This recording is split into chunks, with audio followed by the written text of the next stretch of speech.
Yo guys, what's up? Today we are going to be looking at 10 tips for some brand new Runescape players. These are just going to be some very generic tips. I'm not really going to go into a lot of detail, as a lot of what I'm going to be mentioning is pretty self-explanatory. But anyway, let's just get into the video. So starting off at number 1, this is something that I recommend all new Runescape players do, and this is turn on Revolution.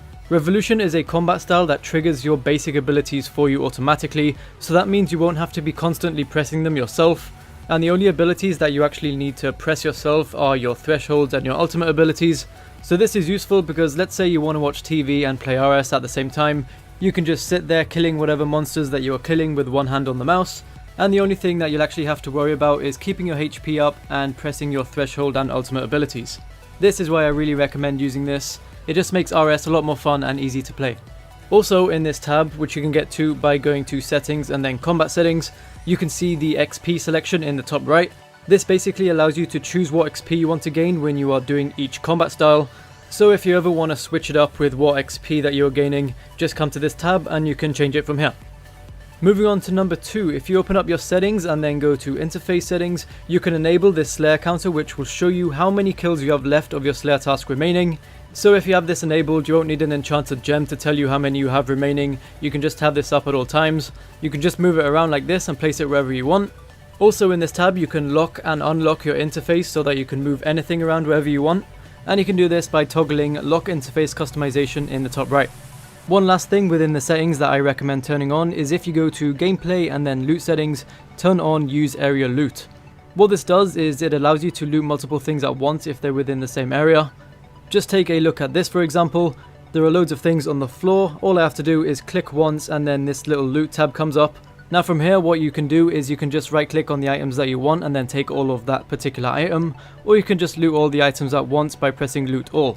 This just makes looting a lot more easier and a lot more chill, especially if you're interested in constantly picking up drops, so that's just why I highly recommend turning this on.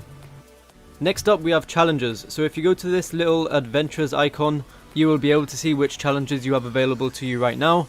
You can have up to 5 challenges and you will get a new challenge every day. After 5 days your challenges will expire and you will get a new one. You can see how many days left you have on each challenge by looking above the little pin icon. So if you get a challenge that you don't want to do on a particular day, you can just leave it to another day. But anyway, these challenges are great to learn about what each skill has to offer in RS, and it just gives you a more diverse range of things for you to work towards, so if you're a new player I would highly suggest doing them. Also just a quick little tip here, if you get a woodcutting challenge for example and it says to cut down 10 willow logs, you're going to have to bring the 10 willow logs with you when you go in to hand in the challenge. So just don't forget, whatever you have to make or whatever you have to cut down or gather, you're going to have to bring it to this person in Burthorpe in order to hand it in, so yeah, just don't forget that. In number 4 we have the tool belt, and this can be accessed by going to the One Equipment tab, and it's here at the bottom. And this is just basically where you're going to be keeping most of your tools. So if you're going to be going mining, you're going to be keeping your pickaxe in here. If you're going to be wood cutting, you're going to be keeping your axe in here. So it's always good to update it whenever you can with new items if you don't have them in here already. And also it's important to update the tools that you can, such as the pickaxe and the axe, with better tools, because when you're starting out RuneScape you'll be given a bronze pickaxe and a bronze axe. And as you increase in your mining and woodcutting levels, you will be able to update those tools.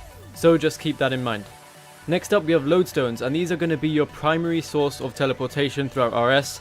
You're going to be using these all the time when you want to travel around. So just take a look at the lodestone list, and then whenever you get to one of those cities, look for the lodestone and then activate it. And then once you've activated it, you can go there whenever you want.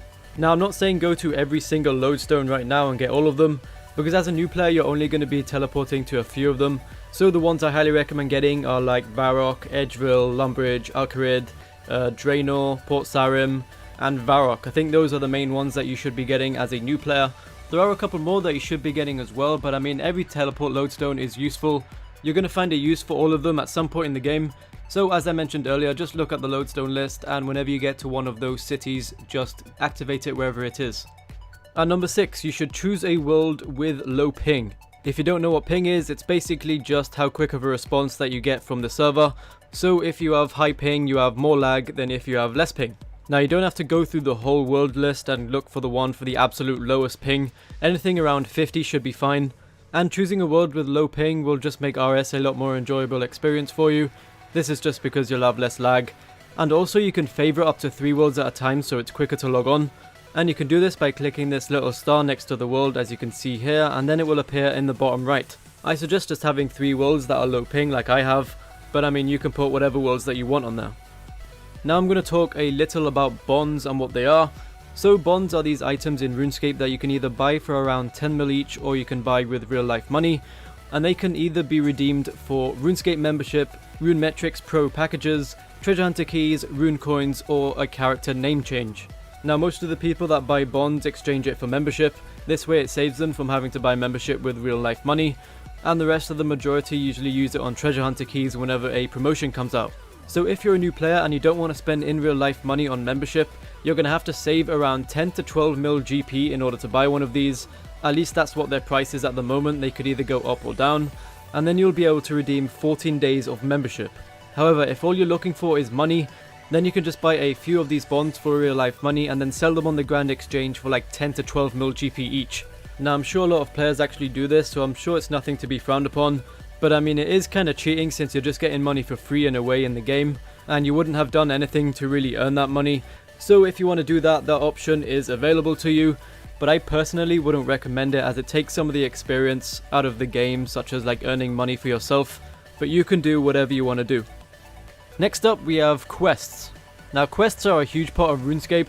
This is because some of the harder ones will give you access to places which will benefit you in a huge way. And in order to do those hard ones, you're going to have to do a lot of the easier ones first. Now I'm not going to tell you which specific quests that you should be doing, because I think you should go and explore for yourself. And I think once you completed the tutorial you'll have around 5 quests done. At least that's what I've heard. So if you did complete the full tutorial, you should know how quests work. If you want to see a list of all the quests available, just go to the Adventurers tab once again, and then click on the little quest tab. And on the left it will show you all of the free and members quests. If you are a new player, I'd highly suggest using both of the filters.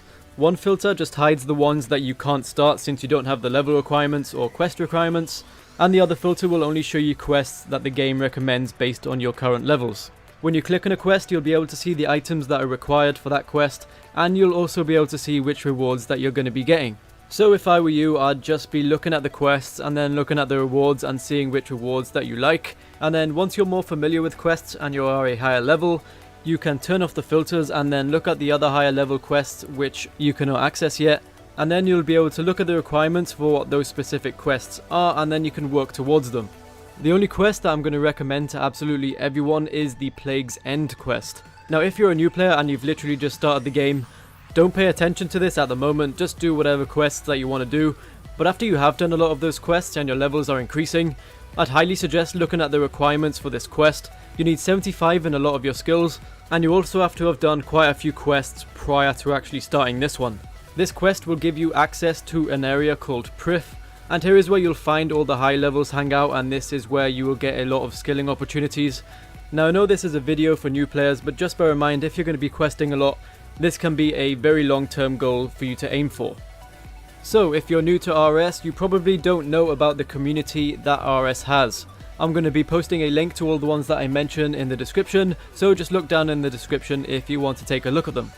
Firstly, we have our own subreddit. If you don't know what Reddit is, it's basically just a big forum where someone posts a thread about a particular topic and then everyone just comments on what the topic is about. So in the RuneScape one, there's usually some funny pictures or helpful tips that just have to do with the game. So if you think you'll be interested in that, just go take a look.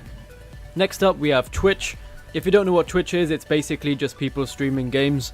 I'd say the majority of people streaming RuneScape on Twitch are people that are playing old school, but you also do get quite a few people playing RuneScape 3, so if you just want to look at what some high level content is like, just take a look at some of these streamers. Obviously you're going to know the next one that I'm going to show you, and it is YouTube. If it wasn't for YouTube, you wouldn't be watching this video, and there are a lot of people that make RuneScape videos. So yeah, there isn't that much to say about this one since you know already. The majority of the time you can just search for whatever you're looking for and you will be able to find it. Lastly, we have the RuneScape wiki.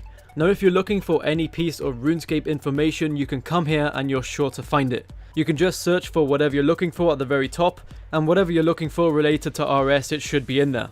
This is a great website to come to if you're looking for like a specific item or what it does in particular, or if you're looking for a guide on how to do a particular quest. Also, if you look at particular monsters, it shows you every single drop that that particular monster can drop. So yeah, this website is very useful and I highly recommend using it. Time for my last tip, and that is to enjoy playing the game. Now I know this sounds like a pretty dumb tip because obviously it's a game, you're going to enjoy playing it, but a lot of the time when new players start RS, they want to be the very best as soon as possible. So then the game just becomes like an immediate grind for them, and the grind may seem fun at first for them, but eventually after a week or two they'll just get burned out and then stop playing. So this is why I keep recommending to do whatever you want in the game. Take your time, there's no rush, there's no urgent need to make gold or whatever. Just do whatever you enjoy doing within the game and then everything will follow. Now I know there'll be a lot of points in the game where you'll have to grind a lot, but just make sure that you're still being entertained by watching TV or something, because if you don't and you're just grinding out a skill like woodcutting where you're just constantly woodcutting trees, you'll just end up getting bored. So yeah, just enjoy playing RS, do whatever you want to do. Thank you for watching this video, subscribe if you're new, and peace.